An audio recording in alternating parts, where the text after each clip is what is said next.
But I spoke with the president before the meeting, and he was in a very positive headspace, and he was looking forward to sitting down with President Petro to have a conversation. So we will all see how that went together. Thank you so much, Karoline. What does President Trump mean when he says Republicans ought to nationalize voting? What does that look like in practice?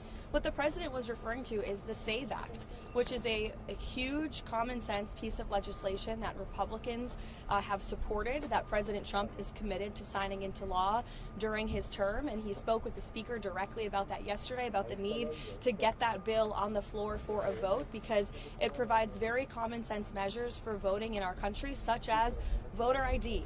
I don't think any rational person who's being honest with themselves would disagree with the idea of requiring citizens of this country to present an ID before casting a ballot in a federal election, or frankly in any election. And that's something the president wants to see happen. So that's what he was referring to. But to be clear, he does believe the state should oversee. The president believes in the United States Constitution.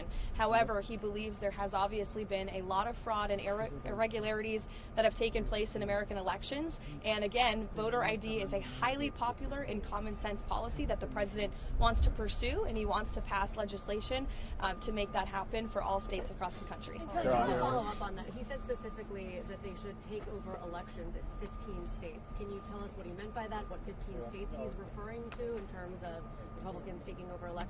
Again, what I was just telling you is that with the passage of the SAVE Act, voter ID will be implemented across all 50 states. The president was referring to specific states in which we have seen a high degree of fraud. If you look at states like California, or if you look at New York City, for example, non-citizens are allowed to vote in elections in places like California and New York City. That just creates a system, an electoral system, that is absolutely ripe with fraud. And you cannot deny the fact that, unfortunately, there are millions of people who have questions about that, as does the president. He wants to make it right, and the SAVE Act is a solution to doing it. Daniel? Caroline, Good to see you. The January ISM manufacturing PMI hit a score of north of 52. It's the best score since August of 2022. What should that tell Americans about manufacturing activity possibly surging under the Trump administration? Well, the president's tariffs are working, and his economic agenda is working. When you combine tariffs and reshoring American manufacturing and investments in this country, which the president has played a huge role in directly recruiting those investments from countries and companies all over the world to the United States, you're creating jobs. We've seen construction jobs have surged in the past few months. That's because those factories are being built right here in the United States, and we're putting Americans to work. So our manufacturing sector is obviously something the president cares a lot about. That's why he's so determined and dedicated to his tariff policy, which, as you all saw yesterday, the president struck another great trade deal with India. He spoke with Prime Minister Modi directly. They share a very good relationship. India committed to not only no longer purchasing Russian oil, but buying oil from the United States, also perhaps from Venezuela too, which we know will now have a direct benefit on the United States and the American people. And in addition to that, Prime Minister Modi committed to $500 billion of investments into the United States, including for transportation, for energy, and for agricultural products as well. So this is another great trade deal thanks to President Trump. Why was Tulsi Gabbard involved in a domestic law enforcement search in Georgia? Tulsi Gabbard has been tapped by the President of the United States to oversee the sanctity and the security of our American elections. She's working directly alongside the FBI Director, Kash Patel. This is a coordinated whole-of-government effort to ensure that our elections, again, are fair and transparent moving forward. I don't see anything wrong with the President tasking a cabinet member to pursue an issue that most people want to see solved. Maybe you don't, but I know many Americans do want to make sure our elections are protected, and that's what Tulsi Gabbard is focused on doing. Is there something specific that the president has concerns about that led him to ask the Director of National Intelligence to go down to Fulton County? I just explained the president's concerns with voting in this country, and it's something that he wants to see solved for future elections, and I think that's something all Americans can get behind. President has called President Petro drug dealer, thug, lunatic, and President Petro has called the American army to not pay attention to President Trump. Do you think President Trump had a hope that this relationship could be fixed? I think the president invited President Petro and accepted that offer for him to meet President Petro, and the president spoke a few weeks ago. As you know, President Petro said he'd love to come to Washington. President Trump said, sure, come. So I think that speaks for itself. And again, I'm sure the president will provide a readout of that meeting. Sean, given the recent news and what just happened, how much does this escalate tensions ahead of these critical talks that are happening with Witkoff? Well, look, I just spoke with Special Envoy Witkoff, and these talks, as of right now, are still scheduled. President Trump is always wanting to pursue diplomacy first, but obviously it takes two to tango. You need a willing partner to achieve diplomacy, and that's something that Special Envoy Witkoff is intent on exploring and discussing. As always, though, of course, the president has a range of options on the table with respect to Iran. As commander-in-chief, I think they learned that quite well last year with the strike in Operation Midnight Hammer, which was wildly successful and obliterated their nuclear capabilities. But those talks will continue later this week as far as we're concerned right now. President Trump was talking yesterday about how President Putin had agreed to a week-long halt on attacks on Ukraine because of the cold weather. But today we've seen that Russia has launched some of the heaviest attacks this month.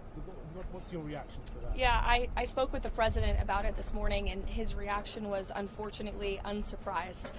These are two countries who have been engaged in a very brutal war for several years, a war that would have never started if the president were still in office. It started because of the weakness and incompetence of the previous president, Joe Biden, and that's why the president continues so aggressively to pursue diplomacy to end this war.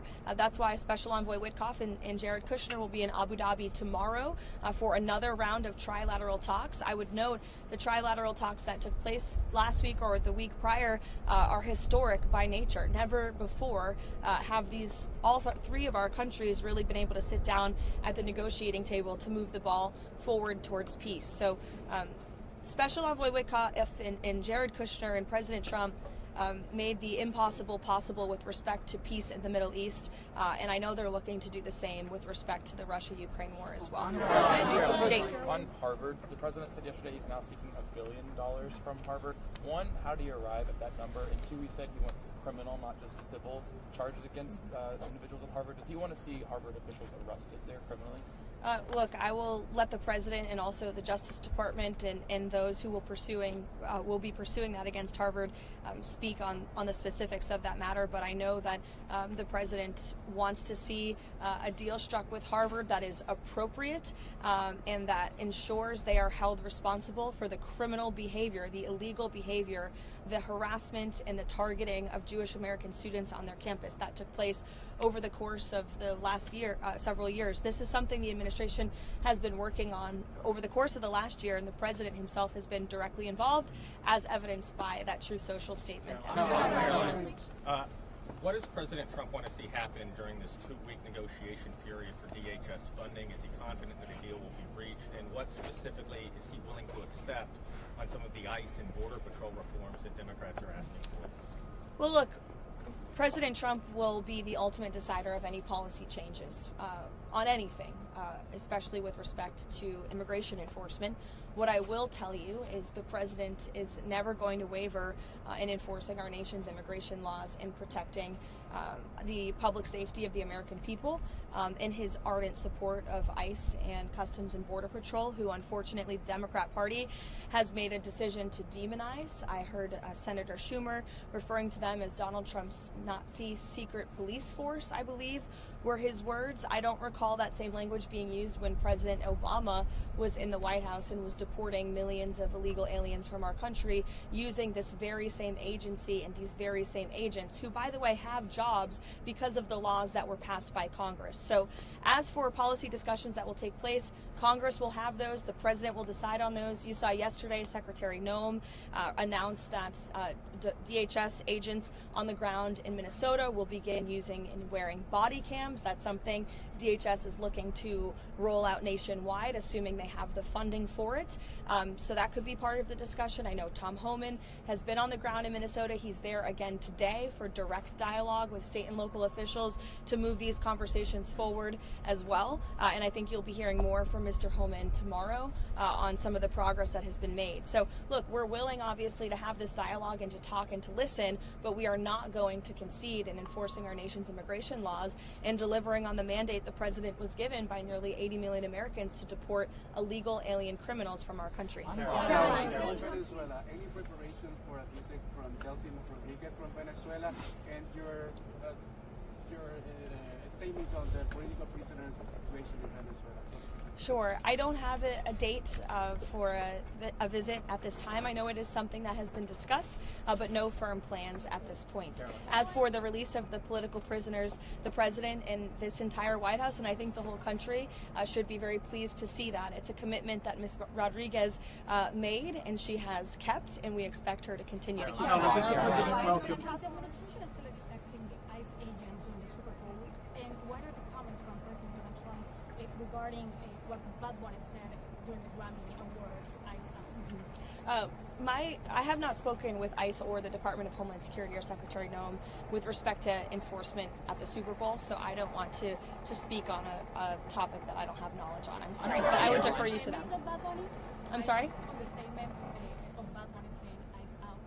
Yeah, I mean, look, I think it's very ironic and frankly sad to see celebrities who live in gated communities with private security, with millions of dollars to spend protecting themselves, trying to just demonize, law enforcement, public servants who work for the United States government to enforce our nation's laws. And you didn't hear this same type of uproar from celebrities in Hollywood when the previous administration allowed an invasion of our nation's borders and allowed innocent women and girls like Jocelyn Nungaray and Laken Riley to be killed and raped and murdered at the hands of people who should have never been in our country in the first place. And now you have law enforcement who are simply trying to do their jobs to remove violent predators like those who took the lives of innocent Americans. There was no uproar from Hollywood and the elitist crowd at the Grammys then, but there is now, and I think that speaks to the unfortunate irony that we're seeing in Hollywood. I'm sorry? President Trump approval ratings has went up in the Hispanic community since the Maduro's capture. What do you think about that? Because the legacy media said that the Hispanic community is scared about Trump policies. Yeah, I think it's a great point, but what the president obviously did with respect to Venezuela was a great thing for all Americans, but especially Venezuelan Americans who fled Maduro's illegitimate regime because of the horrors of communism. And I think it's a good lesson for all Americans to learn. Thank you, guys. Thank you, Caroline. Thank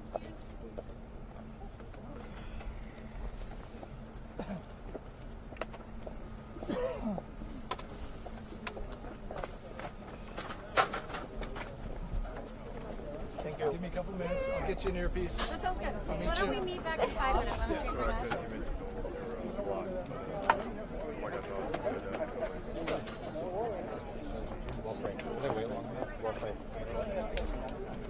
Thank you. Yeah, man.